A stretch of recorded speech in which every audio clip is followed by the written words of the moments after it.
अल्लाह ने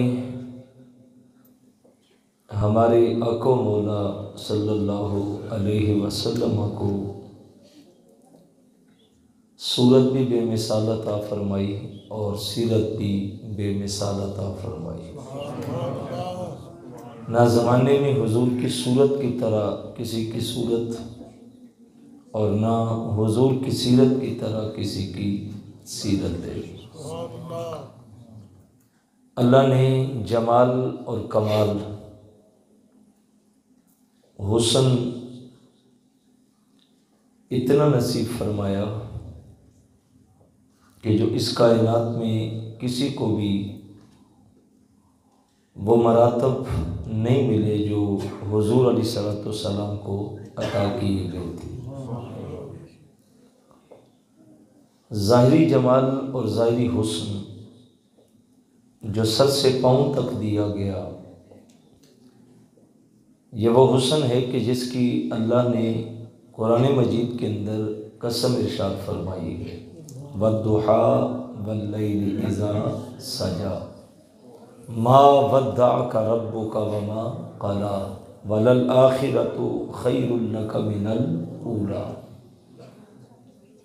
जब आका अलैहिस्सलाम के ऊपर वही का सिलसिला शुरू हुआ तो दरमियान में कुछ दिन ऐसे आए कि जब वही का आना बंद हो गया।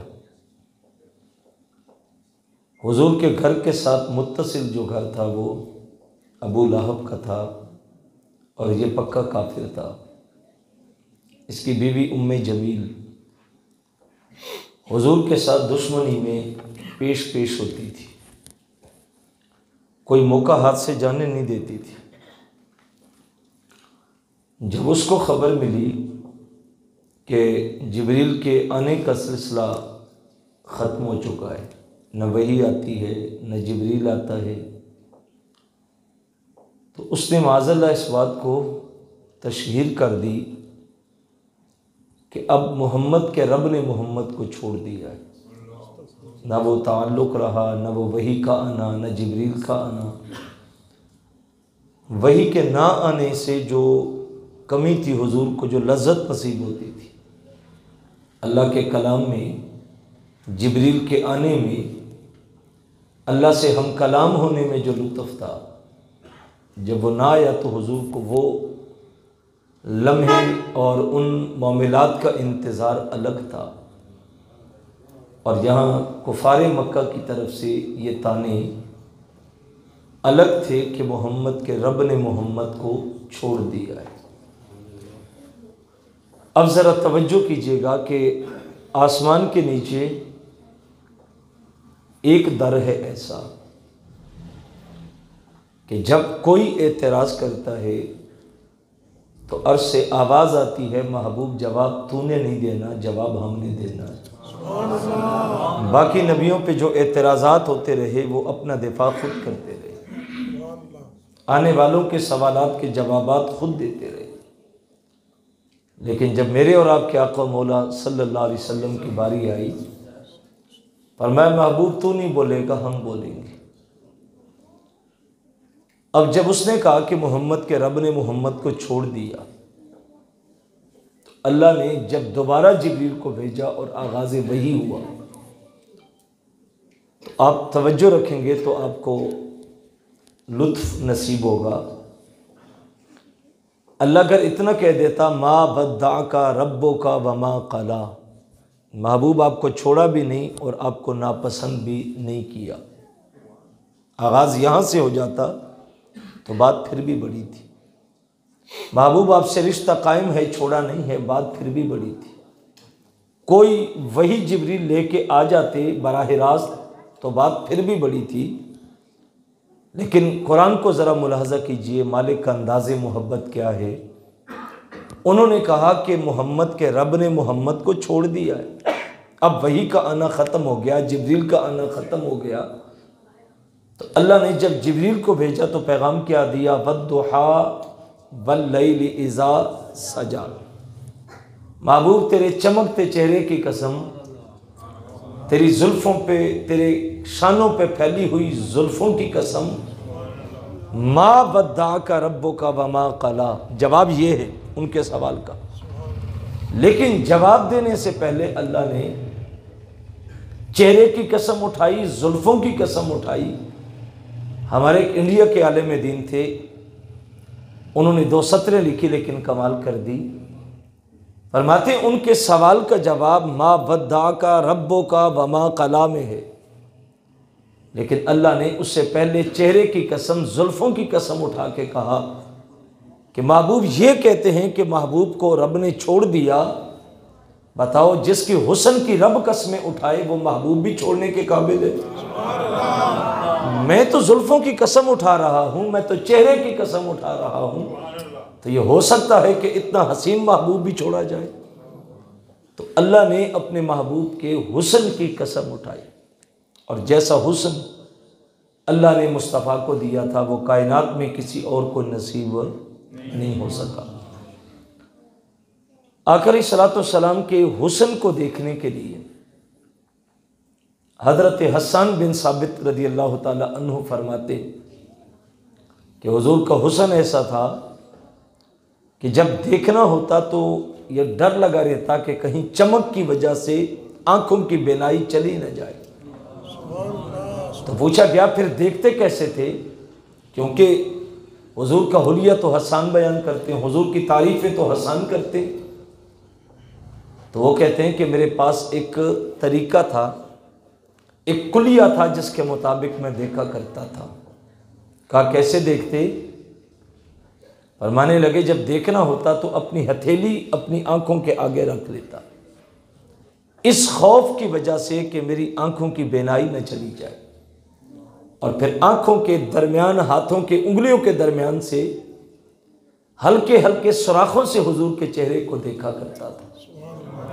ये मेरे रसूल के हुस्न की कैफियत थी, जो देखते थे वो इस खौफ के साथ देखते थे कि कहीं चमक की वजह से आंखें ज़ाया ना हो जाए। हज़रत शाह अब्दुल रहीम मुहद्दिस देहलवी अलैहि रहमा फरमाते हैं कि मुझे ख्वाब में हुजूर का दीदार नसीब हुआ, और ये उम्मती के लिए इससे बड़ी सआदत कोई नहीं होती। ये दुनिया की सबसे बड़ी सआदत है कि रात को सोएं और दिल की आंखें जाग जाएं और हुजूर का चेहरा मुबारक निगाहों के सामने आ जाए।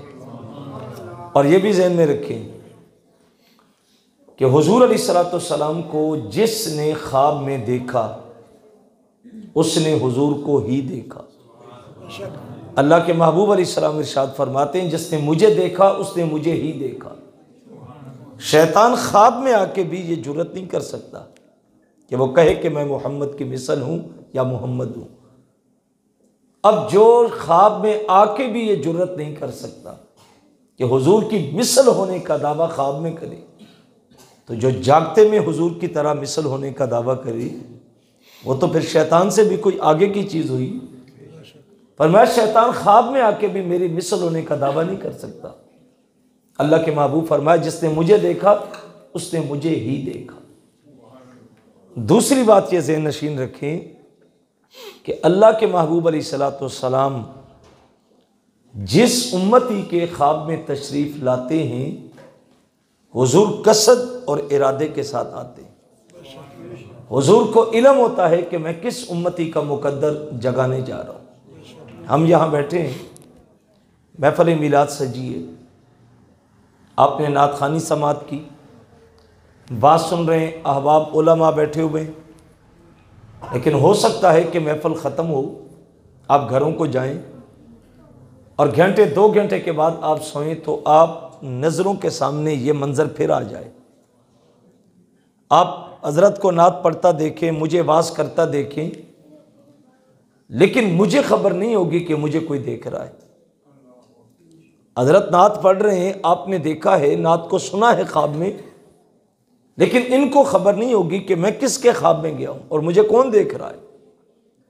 लेकिन अल्लाह के महबूब अलैहिस्सलाम जिसके ख्वाब में तशरीफ़ ले जाएं, हुजूर को इल्म होता है कि मैं किस उम्मती का मुकद्दर जगाने जा रहा हूँ। तीसरी बात इसमें यह ज़हन में रखें कि अल्लाह के महबूब अलैहिस्सलाम अगर ख्वाब में कुछ अता करें तो महज ख्वाब नहीं है, वो हकीकत है। वैसे तो ख्वाब ख्वाब होता, उसकी हकीकत नहीं होती। आपको शिद्दत की भूख लगी और आप जाके भूख में रात को सो गए। सुबह रात को सोए तो ख्वाब में आपने देखा कि आप अच्छे होटल से खाना खा रहे हैं। सुबह उठेंगे तो पेट भरा होगा या खाली होगा? ख्वाब है ना, उसकी हकीकत नहीं। आप मकरूज थे, परेशान थे, रात को सोए, ख्वाब में देखा कि लॉटरी निकली और करोड़पति बन गए। सुबह उठेंगे तो करोड़पति होंगे या कंगाल होंगे? ख्वाब है। वो किसी ने कहा था कि 1000 बार तेरा दामन मेरे हाथों में आया, जब आंख खुली तो अपना ही गिरेबान था। ख्वाब महज ख्वाब है, उसकी हकीकत नहीं होती। लेकिन हुजूर जिसको ख्वाब में कुछ अता करें, वो महज ख्वाब नहीं है बल्कि वो हकीकत है।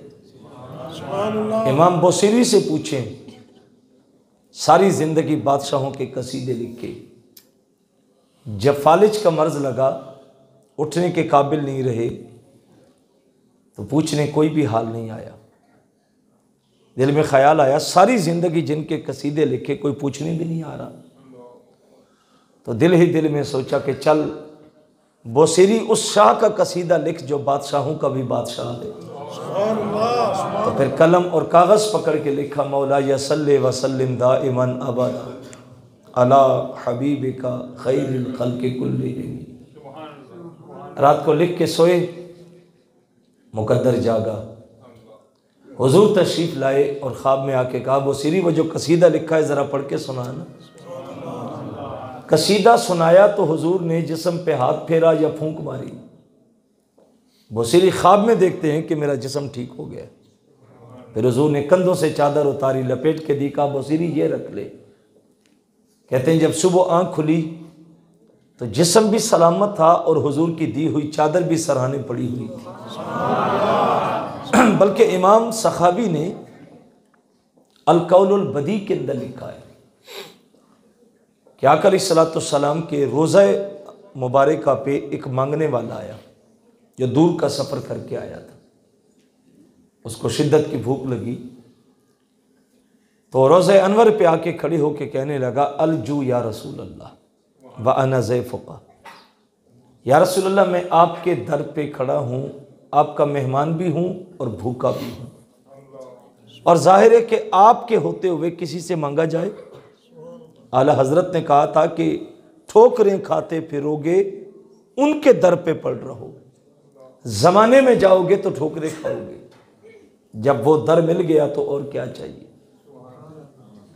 अर्ज़ की मैं आपके दर पे खड़ा हूँ और मांगूं किससे भला? कोई देता भी तो नहीं ना। आला हज़रत अजीमुल बरकत ने कहा था, कौन देता है देने को मुंह चाहिए, देने वाला है सच्चा, देने वाला है सच्चा हमारा नबी। हुजूर देते हैं और इतना देते हैं कि हद कर देते हैं। सारी ज़िंदगी दोबारा मांगने की ज़रूरत नहीं पड़ती। जिसको देते हैं उसको शहनशाह बना देते हैं। वो फिर दोबारा मांगने वाला नहीं रहता, वो आगे तकसीम करने वाला बन जाता है। और इतना देते हैं कि खैरात भी देते हैं और झोली भी देते हैं। आपने देखा होगा कि दुनियादारों से मांगा जाए तो दे तो देते हैं, लेकिन सारी ज़िंदगी जलील करते हैं, एहसान जताते हैं। आप कहीं भी जाके बता नहीं सकते कि मैं फलां से लेके आ रहा हूं। आप लेके आएंगे तो आपकी नजरें झुकी होंगी, शर्मसार होंगे। लेकिन हुजूर के दर से जो मांग के आता है वो सर उठा के ज़माने को बताता है, लोगों में मुस्तफ़ा के दर से मांग के आ रहा हूं। आरिफ अब्दुल मतीन ने कहा था कि जितने भी सहारे हैं सुबह करते हैं, इज्जत नफ्स बढ़ाता है सहारा तेरा। बाकियों से मांगोगे तो रिस्वा करेंगे, जलील करेंगे, और मेरे मुस्तफ़ा से मांगोगे तो हुजूर इज़्ज़तें भी अता करते हैं और खैरात भी अता करते हैं। वो तो खड़ा ही हुजूर की चौखट पे था और मांग रहा था, हुजूर आपका मेहमान हूं। बात करते करते वो बैठे तो आंख लग गई, ऊँघ आई। आंख लगी तो ख्वाब में देखा कि अल्लाह के महबूब अलैहिस्सलाम तशरीफ़ लाए और हुजूर के हाथ में रोटी है, और ख्वाब में उसको थमाते कहा, ये भूख भूख कर रहा था, ले पकड़ रोटी खा ले। वो कहते मैंने ख्वाब में रोटी खानी शुरू की, आधी खाई थी कि मेरी आंख खुली। जब आंख खुली तो दूसरा आधा हिस्सा मेरे हाथ में मौजूद था। हुजूर ख्वाब में भी कुछ अता करें तो वो माज ख्वाब नहीं है बल्कि वो हकीकत है। शाह अब्दुल रहीम मुद्दसी देलवी कहते हैं ख्वाब में हुजूर की ज़ियारत हुई। मैंने अर्ज़ की, हुजूर हम ये जानते हैं कि आप नबियों के इमाम हैं, नबियों के सरदार हैं, लेकिन यूसुफ अलैहिस्सलाम के साथ मिस्र के अंदर जो वाक़या पेश आया, जब अजीज़ मिस्र के घर में गए तो जुलेखा को ख़वातीन ने ताने दिए कि अजीज़ मिस्र की बीवी हो के ग़ुलाम पे दिल हार गई। तो फिर जुलेखा ने जाके यूसुफ अलैहिस्सलाम के सामने हाथ जोड़ के कहा, यूसुफ ये मुझे ताने देती हैं कि ग़ुलाम है, ग़ुलाम है, ग़ुलाम है, एक झलक इन्हें दिखा दो, इनको पता चल जाए कि ग़ुलाम है कि इमाम है। तो अल्लाह के नबी मान गए।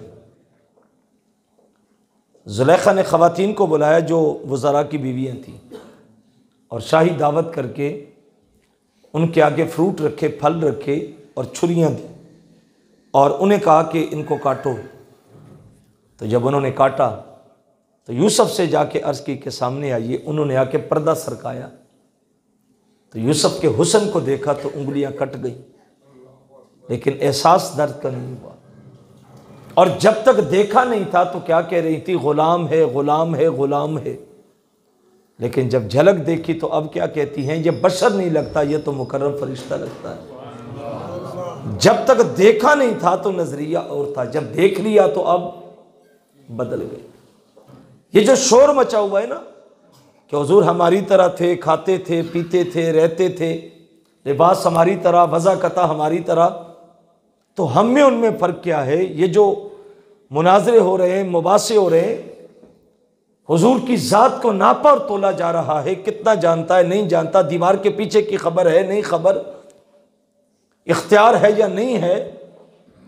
ये झगड़े इसलिए हैं कि लोगों ने मेरे मुस्तफ़ा को देखा ही नहीं। जब तक नहीं देखा झगड़ा होता है, जब देख लेते हैं तो झगड़ा ख़त्म हो जाता है। मेरे हज़रत फरमाया करते हैं कि मस्जिद में 4 हाफिज थे, नाबीने थे, मस्जिद में रहते, पढ़ते रहते। एक दिन किसी ने आके उनको खबर दी कि हाफिज जी बाहर चौक में हाथी आया है और लोग देख रहे हैं। तो उन्होंने कहा चलो हम भी देखने चलते हैं। ज़ाहिर नज़र तो थी नहीं, आंखों में देखते कैसे। तो जाके जब वहाँ पहुँचे तो उन्होंने ज़ाहिर हाथ लगा के देखना था। एक आगे बढ़ा, कमर पे हाथ फेरा, पीठ पे, पीछे हो गया। दूसरा आगे बढ़ा, पाँव पे हाथ फेरा। तीसरा आगे बढ़ गया और उसने दुम पे हाथ फेरा। चौथा आगे बढ़ा तो उसने सूंड पे हाथ फेरा। वापस आके मस्जिद में बैठे, कहने लगे हाफिज जी हाथी कैसा था। एक कहने लगा हाथी बिल्कुल दीवार की तरह था। दूसरा कहने लगा नहीं हाथी ऐसे नहीं था, तू गलत कह रहा, हाथी तो बिल्कुल सुतून की तरह था, उसका हाथ टांग पे आया था। तीसरा कहने लगा नहीं वो भी गलत है, तू भी गलत है, हाथी बिल्कुल झाड़ू की तरह था। शोर मच गया, आपस में बहस शुरू हो गई। करीब से कोई साहिब नज़र गुजर रहा था, देखा मस्जिद से शोर आ रहा है, अंदर गए, क्या मसला है, कहा हाथी देखा है। ये कहता दीवार की तरह, मैं कहता हूँ सुतून की तरह, ये कहता झाड़ू की तरह, ये कहता है फलां तरह। तो उसने गौर से देखा तो आंखों में नूर नहीं था। उसने कहा हाफिज जी क़यामत आ सकती है, तुम्हारा झगड़ा ख़त्म नहीं हो सकता। झगड़ा तब ख़त्म होगा जब हाथी देखोगे, और देखने की ताकत तुम्हारी आंख में है ही नहीं। ये झगड़ा उस वक़्त तक रहता है जब तक मुस्तफ़ा को देखा नहीं होता। पूछो पीर मेहर अली शाह से हुजूर कैसे थे, वो नक्शा बयान करते हैं। जिन्होंने देखा है उन्होंने झगड़ा नहीं किया। सहाबा में कभी झगड़ा नहीं हुआ कि हुजूर जानते हैं या नहीं जानते। उनमें कभी झगड़ा नहीं हुआ कि हुजूर को इख्तियार है या नहीं, हुजूर से मांगना है या नहीं मांगना। यह झगड़ा उस वक़्त शुरू हुआ जब नहीं देखा और झगड़े शुरू हो गए। तो अल्लाह के महबूब अलैहिस्सलाम से अर्ज की गई, हुजूर जैसा उनको देखा और उंगलियां काटी, आपकी ज़ात में ऐसा कोई वाक़या मौजूद नहीं है, जबकि आप नबियों के सरदार हैं, आपका हुस्न उनके हुस्न से सिवा है। तो अल्लाह के महबूब अलैहिस्सलाम ने फरमाया कि अल्लाह ने मेरे हुस्न को गैरत की वजह से 70,000 बशरियत के पर्दों में छुपा के रखा है। बताओ, जिस हुस्न को 70,000 पर्दों में छुपा के रखा गया और फिर भी देखने वालों को देखने की ताब नहीं है। अगर ये हुस्न बेनकाब होता तो क्या होता। अल्लाह ने वो हुस्न बख्शा है सूरत का कि जिसका बदल कायनात के अंदर नहीं है। इसी तरह मेरे नबी की सूरत के साथ सीरत भी बेमिसाल थी। आप आका अलैहिस्सलाम के हालात को देखें, हुजूर के वाक़यात को देखें, हुजूर ने जो तालीम दी है उनको देखें, तो आपको हुजूर अलैहिस्सलाम की ज़िंदगी में आज हम रिसवा हो रहे हैं। ना चाकियाँ, ना इत्तेफाकियाँ, लड़ाइयाँ, झगड़े, फसादात, कितनी मुश्किलात में दो चार हैं। लेकिन उसकी वजह यह है कि हमने अपने रसूल के लाए हुए निज़ाम को तर्क कर दिया। गम का मौका आए तो सारा दीन याद होता है, गुस्ल कैसे देना है, कफनी कैसे पहनानी है, कितने कदमों पे कंधा बदलना है, लाहद में कैसे उतारना है, मट्टी क्या पढ़ के उतारनी है, पाँव की तरफ क्या पढ़ना है, सिराने की तरफ क्या पढ़ना है। लेकिन जब बेटे की शादी आती है तो सारे ज़ाब्ते शरीयत के भूल जाते हैं। कोई बताना भी चाहे तो हम कहते नहीं 2 दिन की तो खुशी है।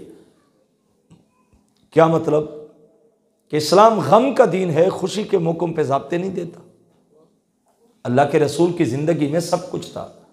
लक़द कान लकुम फ़ी रसूलिल्लाहि उस्वतुन हसना, बेहतरीन नमूना हमारे लिए हुजूर की ज़ात में रखा गया, ज़िंदगी में रखा गया। हमने उसको समझा ही नहीं। अल्लाह के रसूल ने वालिदैन के साथ हमारा रिश्ता जोड़ा है और हमें 2 लफ्ज़ों में कहा है कि अगर माँ और बाप राज़ी हैं तो समझ लो अर्श का रहमान भी राज़ी है। माँ बाप राज़ी नहीं है तो अर्श का रहमान राज़ी नहीं। अम्मा आयशा सिद्दीक़ा रज़ी अल्लाह ताला अन्हा फरमाती हैं, हुजूर फरमाया, सवाल किया गया हुजूर वालिदैन क्या हैं, तो हुजूर ने 2 लफ्ज़ों में जवाब देते फरमाया, जन्नत भी और जहन्नम। आज की इस महफ़िल में मैं और आप बैठ के ज़रूर अपना मुहासबा करें कि हमारा अंदाज़े मोहब्बत और अंदाज़े तकल्लुम वालिदैन के साथ क्या है। क्या माँ बाप के सामने आवाज़ बुलंद तो नहीं हो जाती। हमारी जवानी, हमारी दौलत, हमारा स्टेटस, हमारी गाड़ी, हमारा मकान, हमारा लिबास, हमारी तालीम कहीं हमें माँ बाप के सामने खड़ा तो नहीं करती। अगर तो ये कैफियत है तो समझ लें कि अर्श का रहमान राज़ी नहीं होता। इस वक्त जो हालात हैं, 2 तरह के तबके हैं। एक वो तबका है जिन्होंने अपनी नस्लों तक दीन को मुंतकिल किया है, एक वो तबका है। अल्लाह का फजल है कि उन घरों में आज भी वालिदैन का अदब और एहतराम बाकी है। हमने देखा देहातों से ताल्लुक़ है, बड़े से बड़ा फैसला भी बैठे करते हैं ना, औलाद करे बड़े से बड़ा फैसला भी, तो कहते हैं जनाब बात बिल्कुल ठीक है, फाइनल है, लेकिन हतमी उस वक़्त होगी जब अब्बा जी हाँ करेंगे। तो उन घरानों में माँ बाप को अब भी एहतराम है। रिश्तों के फैसले हों तो बेटे बेटियां मिला के कहते हैं ठीक है, लेकिन अम्मा जी से पूछ लें वो क्या कहती हैं। ये उन घरों में है जिन वालिदैन ने दीन अपने बच्चों तक मुंतकिल किया, और जहां दीन नहीं पहुंच सका बस बराए नाम मुसलमान थे, बाकी जिंदगी के लक्षण, तरीके, अंदाज सारा मगरबी था। उन घरानों में आज भी रिवाज है कि बच्चा पढ़ जाए तो बाप बोले तो बेटा कहता अब्बा जी आप ना बोला करें, आपको बोलना नहीं आता, आपको नहीं पता कि जमाना कहां पहुंच गया, पुराने दौर की बातें करते। तो पहले नंबर पे तो हमें अपना दीन अपनी नस्लों तक मुंतकिल करना है, और जब आगे मुंतकिल हो जाएगा तो फिर इंशाअल्लाह उसके समरात आपको ज़िंदगी में नसीब होंगे। एक माँ और एक बाप। आप जानते हैं कि इस्लाम ने, अल्लाह के महबूब अलैहिस्सलाम ने बहनों की इज्जत दी है। हुजूर की हकीकी बहन तो कोई नहीं थी, लेकिन जब मेरे हुजूर हज़रत हलीमा सादिया के घर कबीला बनु साद में थे। तो जानते हो कि हुजूर अलैहिस्सलाम की एक बहन थी वहाँ, हज़रत हलीमा की बेटी शीमा या शैमा, जो हुजूर से प्यार करती थी, लोरियाँ देती। इब्ने हशाम ने लिखा है कि इतनी मोहब्बत थी कि एक दिन जब हुजूर आए इनके घर तो चंद दिन गुजरे तो माँ को कहने लगी, अम्मा मेरा दिल नहीं करता बकरियां चराने को, अकेली होती हूँ, सारा दिन बकरियां दौड़ती हैं। माँ ने कहा, पुत्र मैं घर के काम करती हूँ, बाप आपका बीमार है, भाई आपका छोटा है, तो किसको भेजूं? तो हुजूर पंगूड़े में लेटे हुए थे तो आंख से इशारा करके कहा, अम्मा और कोई नहीं जा सकता तो वीर मोहम्मद को ही भेज दिया करो। उनका जी था कि दिन बकरियां भी चराऊं और मेरा वीर भी मेरे साथ हो। माँ ने कहा, पुत्र ले जा। सुबह हुई, हुजूर को उठाया, सीने से लगाया और बकरियां ली और चल दी। जब जाके जंगल में बैठी बकरियां छोड़ी तो वीर को हाथों पे उठाया तो करीब से एक ईसाई गुजरा, खड़े होकर देर तक हुजूर को देखा, फिर आगे बढ़ के कहा, बेटा ये अपना वीर 2 लम्हों के लिए मुझे दोगी? कहती मैं डर गई, अल्लाह खैर करे कोई नुकसान ना हो जाए, लेकिन फिर हिम्मत करके कहा ले लो। कहती है उन्होंने हाथों पे उठाया और देर तक हुजूर के चेहरे को देखता रहा और फिर मुझे वापस करके कहा, इसका ख्याल करना, अल्लाह इसको बड़ी अजमतें अता करेगा। कहती जब मैं वापस लेके आई तो मेरी माँ ने कहा, पुत्र दिन कैसा गुजरा? मैंने कहा, अम्मा पहले जाती थी, एक बकरी इधर दौड़ती, एक इधर दौड़ती, एक इधर दौड़ती, इसको लेके आती तो वो दौड़ जाती, उसको लेके आती तो दूसरी निकल जाती। आज वीर मोहम्मद को लेके गई, सारी बकरियां सामने बैठ के सारा दिन मेरे वीर को देखती रही और शाम को लेके आई तो दूध भी पहले से ज्यादा था। मोहब्बत थी ना। हुजूर वापस आ गए, उनकी शादी हो गई। ग़ज़वा हुनैन के बाद जब सहाबा किराम ने हुनैन से कुछ लोगों को, अफराद को कैदी बनाया तो कुछ मर्द और कुछ ख़वातीन थी। सीरत निगार कहते हैं कि उनमें हलीमा सादिया की बेटी शीमा भी थी। रस्सियाँ सहाबा ने कस के बांधी। एक सहाबी को बुला के कहा, मेरी रस्सियाँ ढीली कर दो। तू नहीं जानता मैं कौन हूँ? कहा मैं नहीं जानता कौन हो। उसने कहा मैं आपके नबी की बाजी लगती हूँ। उन्होंने कहा हमें नहीं पता, सामने हुजूर का दर दौलत है, जाके बात करो। जाके हुजूर के सामने बैठी, कहा मुझे पहचानते हो कौन हूँ? हुजूर फरमाया नहीं। पहचान करवाओ। कहने लगी जब आप हलीमा सादिया के घर में थे कबीला बनु साद में, तो आपकी खिदमत मैं करती थी। आपको गुस्ल देना, कंगा करना, तेल लगाना, सुरमा लगाना, लिबास बदलना, ये मेरी ड्यूटी थी। तो हुजूर ने देख के फरमाया कोई निशानी? कहने लगी जब मैं आपको उठाती थी ना कंधों पे तो आप छोटे थे, बच्चे थे, खेलते थे। तो एक दिन खेलते खेलते आपने मुंह मेरी गर्दन पे रखा तो आपका जो दांत था वो मुझे जख्म लग गया। कहो तो जख्म का निशान बाकी है, दिखा दूं? बस बात सुनने की देर थी, हुजूर उठ के खड़े हो गए, कंधों से चादर उतारी, ज़मीन पे बिछाई और बिछा के कहा मेरी बहन ज़मीन पे ना बैठ, मेरी चादर पे बैठ जा। हुजूर फरमाया जाना है या रहना है? उसने कहा जाना है या रहना ये बात की बात है, पहले कलमा पढ़ा के मुसलमान तो बनाओ। इस्लाम कबूल करके कहा मैंने जाना है। हुजूर ने घोड़े भी दिए, जोड़े भी दिए, दूर तक हुजूर साथ चल के गए और रुखसत करके आए और ज़माने को बताया कि बहनों के साथ भाइयों का रवैया कैसा होता है। लेकिन आज ये रिश्ते खोखले हो गए। जायदादों के तनाज़े, ज़मीनों के बंटवारे, रिश्तों के तनाज़े, छोटी छोटी बातों पे भाई सारी ज़िंदगी बहनों को मुँह नहीं लगाते, बहनें सारी ज़िंदगी भाइयों के दरवाज़ों पे तरसती हैं, लेकिन ये रिश्ते कमज़ोर पड़ गए। कितने भाई हैं जिन्होंने बहनों को विरासत से हिस्सा आज तक नहीं दिया? कितने बाप हैं जिन्होंने जायदादें बेटों में तो बांट दी हैं लेकिन बेटियों को हक नहीं दिया? हर 6 महीनों के बाद उम्रा करना आसान होता है,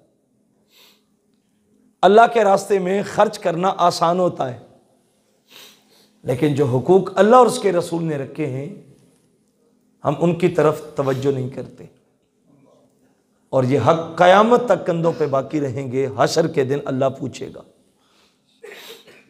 तो ये लाजमी करें कि अपनी जायदाद में से, विरासत में से जो इस्लाम ने हक बहनों का, बेटियों का रखा है उसको ज़रूर अदा करें। या जब शादियों में ट्रक भर के जहेज के देते हैं ना, ये इस्लाम नहीं कहता, ये हमारी अपनी रसूमात है। ये है भी आपके इस पंजाब के खित्ते में है। ये मेरा KPK के साथ अल्लाह का चूरा शरीफ क्रॉस करें तो आगे KPK शुरू हो जाता है। आपको वहाँ जहेज़ वाला कोई सिस्टम नज़र नहीं आएगा। कराची की तरफ चले जाएं, सिंध की तरफ चले जाएं तो आपको ये चीज़ें नज़र नहीं आएंगी। ये पंजाब का खित्ता है जहाँ बग़ैर जहेज़ के कोई रिश्ता कबूल ही नहीं करता। गरीब बाप को लंबी लंबी लिस्टें बना के देते हैं, रिश्ता तब करेंगे ये सामान बेटी को दोगे। भाई खुदा का खौफ करें, अपने घर का बोझ दूसरों के कंधों पे डाल रहे हैं। भाई जवान हो, 2 साल मेहनत करके यार कमा लो, अपना सामान खुद बना लो। आप अपने घर का बोझ दूसरों के कंधों पे डालते हैं। आप जानते हैं कि हुजूर अलैहिस्सलाम ने बेटियों को इज्जत बख्शी थी। बेटियां तो जिंदा दफन होती थी। बेटी पैदा होती तो बाप गड़ा खोदता, बेटी को रखता और ऊपर से मट्टी उंडेल देता, और बच्ची की चीखें उस मट्टी में दफन हो जाती। यह रिवाज था और चल रहा था। मेरे नबी ने आके इसको बदला था। बेटियों को इज्जत दे के फरमाया, मेरी बेटी फातिमा मेरे जिगर का टुकड़ा है। बीवी के साथ नारवा सलूक होता था। अल्लाह के नबी ने बीवी को मोहब्बत दे के बताया। अब तारीख़ अरब को पढ़ें, बाप मरता, शोहर उसको जलाने के लिए लकड़ियां जमा होती, तो बीवी को पास खड़ा करके कबीले का सरदार उसके जज्बात को उभारता कि तेरा जिंदगी का साथी जा रहा है, तूने जी के क्या करना, तू भी छलांग लगा। मोहब्बत का तकाजा यह है कि इसके साथ तू भी जल जा। और इतना उभारते कि जिंदा औरत जलती आग में छलांग लगा दे। जब उसकी चीखें बुलंद होती तो कबीला फख्र करता कि हमारी बेटी ने मोहब्बत का हक अदा किया। मेरे नबी ने आके बताया कि बीवी की इज्जत क्या होती है। लेकिन आज जिस मुआशरे में मैं और आप जी रहे हैं, ये वही घराने जिनमें इस्लाम नहीं पहुंचा। आज भी मर्द बीवी को कहता है, पाँव का जूता तसव्वुर करता है। वो कहता मेरा रोब होना चाहिए, मैं घर में दाखिल हो जाऊं तो कोई बोले ना। कितने घर हैं जो उजड़ रहे हैं, तलाक की शरह बढ़ नहीं रही। आपने कभी सुना था कि शादी के 15 दिन के बाद भी कभी तलाक होती है? आज शादी के दूसरे दिन औरत को तलाक देके थमा के भेज दिया जाता है। मामूली मामूली बातें, तलखियां बढ़ती हैं। जिस तरह बेटियों को समझाते हो ना कि बेटा शादी हो जाए तो अगले घर में रहना, कोशिश करना अपने आप को वहाँ उनके साथ ढालना, शोहर कुछ कह भी दे, सास कुछ कह भी दे, ससुर कुछ कह भी दे तो पुत्र बर्दाश्त कर लेना, घर आबाद रखना। मैं कहता हूँ इसी तरह की नसीहतें बच्चों को भी किया करें कि बेटा जो आपके घर में आ रही है वो भी किसी की बेटी है, इंसान है, अगर कभी गलती कर ले तो तू भी बर्दाश्त कर लेना, तो फिर ऐसी नौबत नहीं आती। हमारे घर क्यों उजड़ते हैं कि हमने सीरत के साथ अपने आप को जोड़ा ही नहीं। मर्द कहता मेरा रोब होना चाहिए। भाई सारे रिश्ते रोब से नहीं चलते, सारे रिश्ते दबाने से नहीं चलते, कुछ रिश्ते मोहब्बत से चलते। मैं तुम्हारे सामने सीरत के गोशों से सिर्फ एक वाक़या रखता हूँ और 2 सतर का, चूँकि टाइम 8:20 का दिया गया तो 15 के करीब हम पहुँच चुके, 2-4 मिनट है। एक ही जुमला आपको दूंगा और ये आज की इस महफल का तोहफा समझिए। आप इसको आजमाएं, आपके घर के झगड़े ख़त्म हो जाएंगे, आपको सुकून इत्मीनान नसीब होगा। मैंने कुतुब सीरत में पढ़ा है कि हुजूर अलैहिस्सलाम जब घर दाखिल होते थे, दरवाजे से अंदर दाखिल होते थे तो हुजूर के चेहरे पे मुस्कुराहट होती थी। बस ये वजीफ़ा कर लें कि जब भी घर में दाखिल हों मुस्कुराते दाखिल हों, आपके घर में लड़ाई की नौबत नहीं आएगी। दूसरा काम ये करें कि घर, दफ्तर, दुकान, कारोबार, फैक्ट्री, इनको अलग अलग रखें। घर का माहौल अलग रखें, दुकान का माहौल अलग रखें, कारोबार को अलग रखें, फैक्ट्री को अलग रखें। शाम को जब फैक्ट्री से, दफ्तर से, दुकान से छुट्टी करके जाएं तो दुकान की सारी टेंशनें दुकान के अंदर बंद करके जाएं, उनको घर लेके ना जाएं। जब आपकी दुकान की परेशानियां घर जाती हैं, दफ्तर की परेशानियां घर जाती हैं, कारोबारी परेशानियां घर जाती हैं, तो आपके घर का माहौल ख़राब होता है। बीवी बच्चे मोहब्बत चाह रहे हैं, इंतज़ार कर रहे हैं, आप अंदर दाखिल हुए तो आपके सर पे वो परेशानी सवार है, आपका रवैया बिगड़ा हुआ है, आपके बोलने का अंदाज़ बिगड़ा हुआ है, आपकी तबीयत में चिड़चिड़ापन है, तो घर उजड़ते हैं, आबाद नहीं होते। घर को घर का टाइम दें, दुकान के वक्त दुकान को टाइम दें, कारोबार के वक्त कारोबार को टाइम दें। जब आप दोनों को अलग अलग रखेंगे तो आपके घर में कभी भी परेशानी नहीं आएगी।